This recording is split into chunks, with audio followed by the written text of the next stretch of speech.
It's confirmed. So we have a massive new report that has just dropped, revealing some wild information surrounding the future of one Leaf in particular that has fans fired up. We're going to break down this new report, but also discuss some other reports and updates that have dropped surrounding Brad Treliving's master plan as changes are imminent beyond just a trade. A ton to go over today, folks. But before we get into it all, Darius, let's be honest. Life moves fast, and your insurance should too. And with on the fly insurance, you can compare rates, customize your coverage, and get a quote in just minutes. It is simply the best.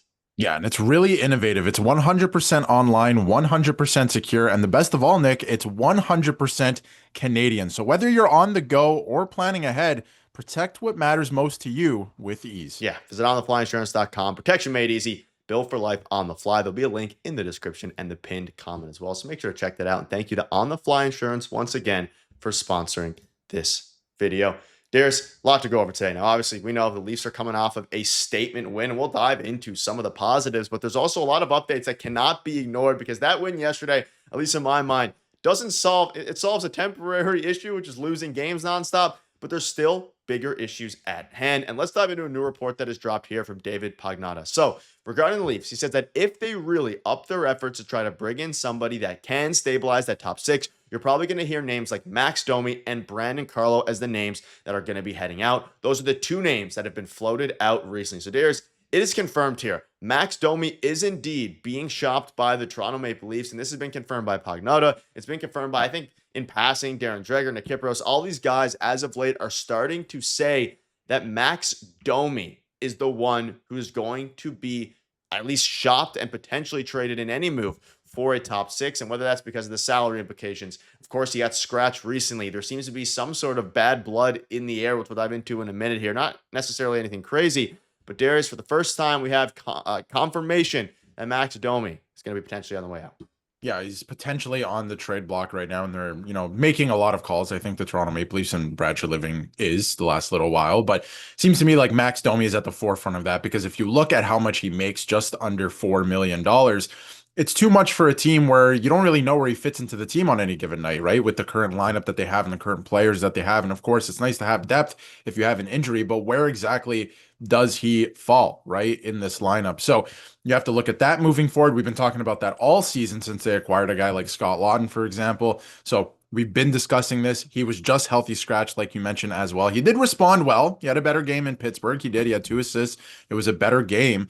But at the same time, like you said, having a win like that helps and you feel good after it, but they were still outplayed in a lot of different categories. And if you look at the advanced analytics, this is a game that maybe stops the bleeding a little bit, but what happens after that? There is a move coming. And by all reports and rumors, if you look into things the last couple of days, it doesn't seem like a move in terms of management or coaching is happening tomorrow or next week or anything like that. It could come if things continue to go this way, of course, but it seems more likely that a trade is coming and that it could be Max Domi at this point. Or Brandon Carlo. It sounds like he has interest around the league still, but he is injured. It would be a little bit harder to trade him at this point. To me, all eyes are on Max Domi. If he doesn't perform, which again, he had 2 assists yesterday, it was a better performance, but if he doesn't get to performing, he will be the man out. Yeah, and Elliot Friedman had a report a week or two ago saying that they're looking obviously at somebody in the top six. Max Domi was among the names thrown out there.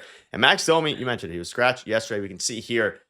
Or not scratched yesterday, sorry, scratched in the game before last. But yesterday, of course, William Nylander, Max Domi, Philip Myers, all those guys were back in the lineup, but a few guys ruled out. A few guys, of course, scratched.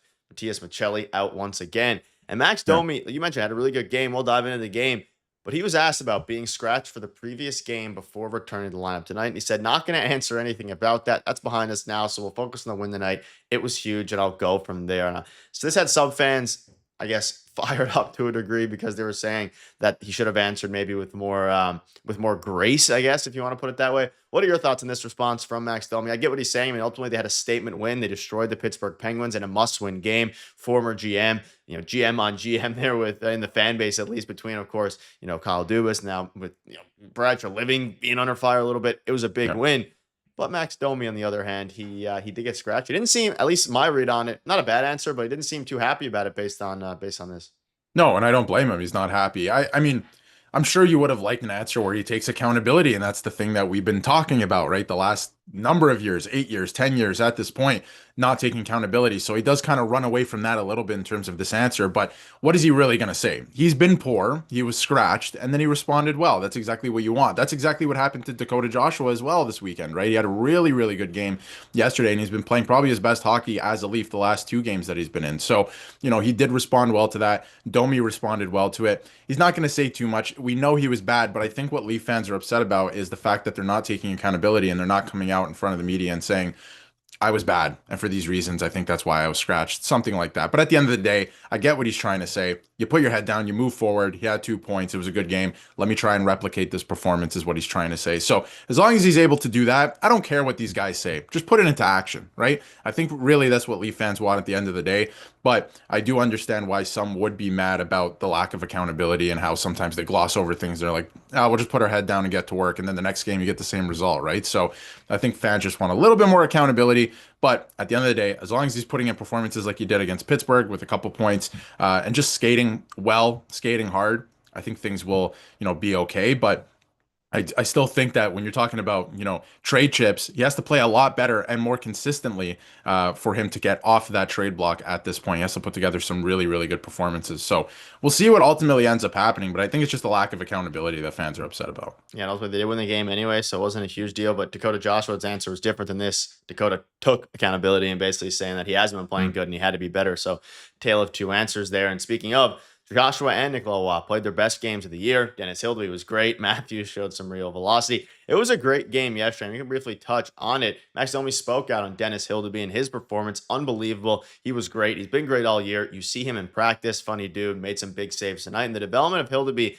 is something to watch. Now, you can see here, there is some game preview, all these different things. The Leafs took care of business, right? And at the end of the day, you're going up against a Penguins team that they have been playing really well, and no one really expected them to be as good as they were. They finally came out and got the win done despite the deserved to win-o-meter, which is a little bit surprising. Yeah, and I like to look at it sometimes, but it doesn't, in hockey, it doesn't really matter. Sometimes you get the bounces that night, and I think the Leafs did. The goaltending wasn't good for Pittsburgh, but you have to, enjoy these wins when they come, right? Because like it happens to every team. So in terms of, the advanced analytics, they were still outplayed. Like a lot of the problems still persist, but they were able to score. Their finishing was really good, which has been a story all year this year. Their finishing is very good. They were shooting 35% in the game. It's ridiculous. That's not sustainable, right? So there are still some concerns. The goaltending is really good. Hildeby was really good as well. So that's, obviously something you want to feel good about. But they have to, this was halfway through the game when they were up 4-1, and it continued the rest of the way, and they were still outshot, all of these things. So you have to keep that in mind that, again, I'm feeling really good about the win. You score 7 goals. It's great. A lot of guys get on the board. Matthews gets on the board. Nick Waugh, right? Dakota Joshua, like this secondary scoring. You want this stuff. But at the same time, moving into their next game on Tuesday against Florida, that's a big game, especially in this division. What's going to happen in that game? Is it more of the same? I guess we'll find out, right? So it's going to be very interesting, but there are still some things that I think they need to clean up and quick because the finishing isn't going to be there every single night. Okay, see Berube spoke out on the secondary score and the confidence. Hopefully they can build on this and take care of business in their next game. But that'll wrap it up. Let us know down below your thoughts. Over. See you guys later.